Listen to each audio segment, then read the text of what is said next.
মোদি কিন্তু সব strategy change করে দেয় এবং ও সবসময় কখনো কখনো অনেকগুলো সিচুয়েশন আসে যখন ও লস বুক করে, মানে শেয়ার মার্কেটের ভাষায় যে একটা কোথাও একটা একটা আপনি লসের স্টক ছেড়ে দিলেন কেমন, কিন্তু ওকে আপনি কখনো ইল্ড করবে না, ও কোথাও বড় কোথাও এইম করছে, he has a bigger strategy in mind. সেটা দেশের কোনো থ্রেট হতে পারে, বড় থ্রেট কিছু হতে পারে।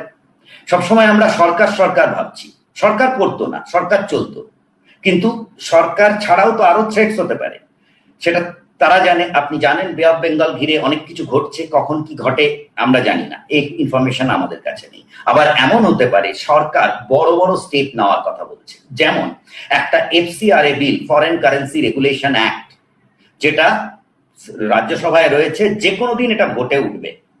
এইটা হলে পরে ঠিক চীনে আপনি যেভাবে কোনো you can't by protest in China, কারণ আপনি বাইরে থেকে টাকা ঢোকাতে পারবেন না। আমার দেশেও এনজিও ব্যবসা চিরকালের মতো শেষ হয়ে যাবে এই বিলটার পরে। এনজিওর মধ্যে কিন্তু মাদ্রাসা, খ্রিস্টান মিশনারি সব আছে, এবং এটা ঘিরে বিদেশে আসল সমস্যাটা তৈরি হয়েছিল। আপনি যদি আজ থেকে 2 মাস, গত 3 মাস আগে বিলটা প্লেস হয়েছে, এবং তখন থেকে বিদেশে, আমাদের দেশে কিছু হচ্ছিল না, বিদেশে হচ্ছিল খুব ঝামেলা, সমস্ত ফরেন মিডিয়াতে আছে। কংগ্রেস, এবং মূলত আমি জাস্ট কংগ্রেসকে পিন পয়েন্ট করছি, আরো অন্যান্য দল আপনি যদি দেখেন, দেখবেন সবাই মিলে খেয়েই করছিল কে এটাতে আরো আর কি এটাকে ব্যবহার করতে পারে। এমন হাস্যকর পরিস্থিতি যে লিডার অফ দি অপোজিশন গিয়ে প্রধানমন্ত্রীর বাড়ির সামনে শুয়ে পড়লো। দরকার পড়ে না, ভারতীয় রাজনীতিতে এরকম হয় না, নাটক। তো এখন সুতরাং অপোজিশন ইজ ডিসক্রেডিটেড।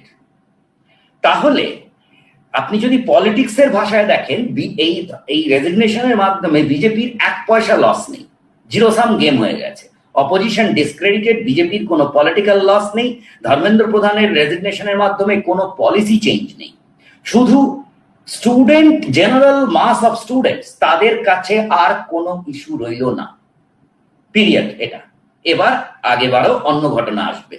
ভারতে দিল্লির কেন্দ্রস্থল যন্তর মন্তর এলাকা থেকে শুরু করে বিভিন্ন শহরে গত কয়েকদিন ধরে তরুণদের যে আন্দোলন ছড়িয়ে পড়েছে, যার প্রধান দাবি ছিল শিক্ষামন্ত্রী ধর্মেন্দ্র প্রধানের পদত্যাগ।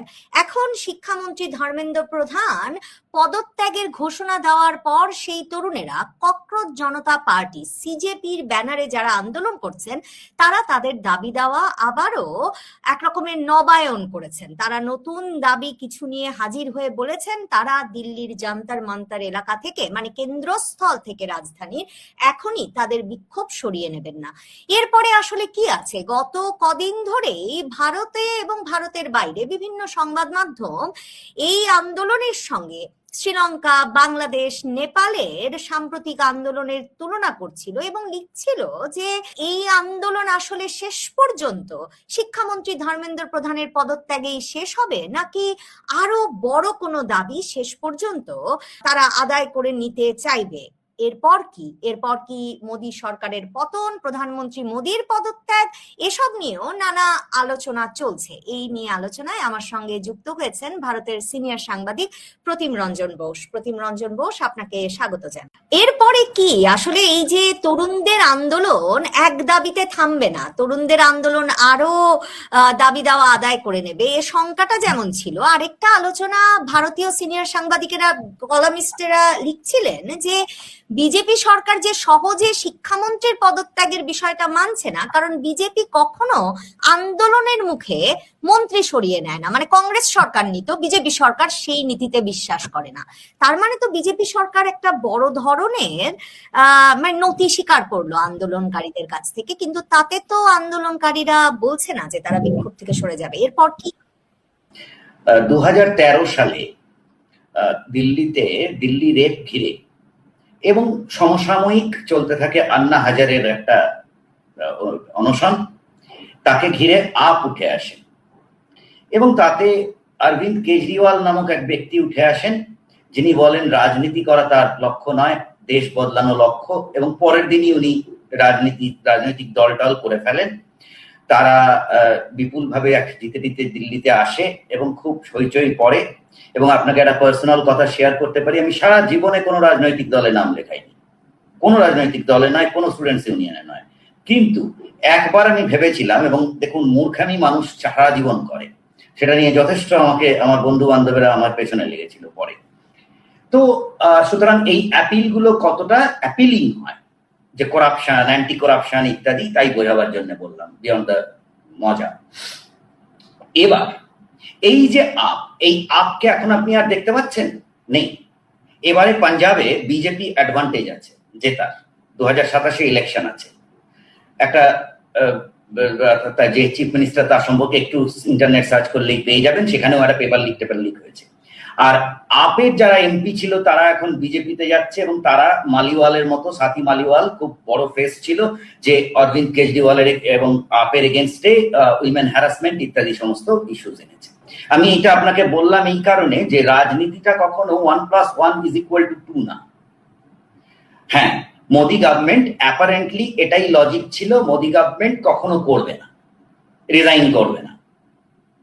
এখন কিন্তু এটাতে কেউ বলেনি যে আপনি কখনো আপনার স্ট্র্যাটেজি চেঞ্জ করবেন না।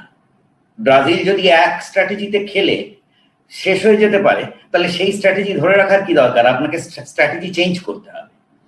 তো আমি যেভাবে দেখি সেটা আমি বলি। সবাই জানে যে এই যে আন্দোলনটা হচ্ছে, আমি যথেষ্ট গত কিছুদিন আমি আপনার সঙ্গে কথা বলার পর আমি বেশ ডিপ ইনভেস্টিগেশন করেছি কি ঘটছে না ঘটছে। বিদেশ থেকে একপাল ছাত্র এসছে, তো এবং তাদের যথেষ্ট কিছু মাথায় ঢোকানো হয়েছে। আরো এর মধ্যে অনেক রকম অ্যাঙ্গেল আছে। আমি দলিত অ্যাঙ্গেল তো আছেই, আমি শিওর মুসলিম অ্যাঙ্গেল আছে, ইসলামিক অ্যাঙ্গেল থাকবে, কোথাও না কোথাও এগুলো উঠে আসবে, এবং এদের লক্ষ্য হচ্ছে মোদী সরকারকে সরানো। একদম পারফেক্ট, এটাই এদের লক্ষ্য। তো এইগুলো একটা ছিল শুরু, ঠিকই বলছেন আপনি, বাকিটা বাংলাদেশ ইত্যাদি, এই শুরু হয় কোটা দিয়ে, শেষ হয় হাসিনার পদত্যাগে ইত্যাদি। কিন্তু এক্ষেত্রে তা ঘটার, আমি আপনাকে আগের দিনই বলেছিলাম যে ভারতবর্ষে এই ধরনের আন্দোলন করে কিছু কোনোদিন অ্যাচিভ করা যায়নি, তো যাবেও না। বিজেপি শুরু তাদের কিছু মিস্টেক্স আছে। মিস্টেক্স গুলো কোথায় আছে? এই যে অল্টারনেট মিডিয়াম দিয়ে তাদের প্রচার, এগুলো কিন্তু ফেসবুক বা টুইটারে হচ্ছে না, ইনস্টা দিয়ে হচ্ছে, এবং ইনস্টা ছাড়াও আরো অ্যাপ আছে, কেমন? তো সেই সমস্ত অ্যাপ দিয়ে হচ্ছে, এবং এক ধরনের লোক এসছে, তাদের কাছে অবশ্যই টাকা আছে। যে কোনো ঘটনা ঘটাতে, আপনি অভিজ্ঞ সাংবাদিক, আপনি জানেন কোনো জিনিস এমনি এমনি হয় না, টাকা লাগে সবকিছুতে।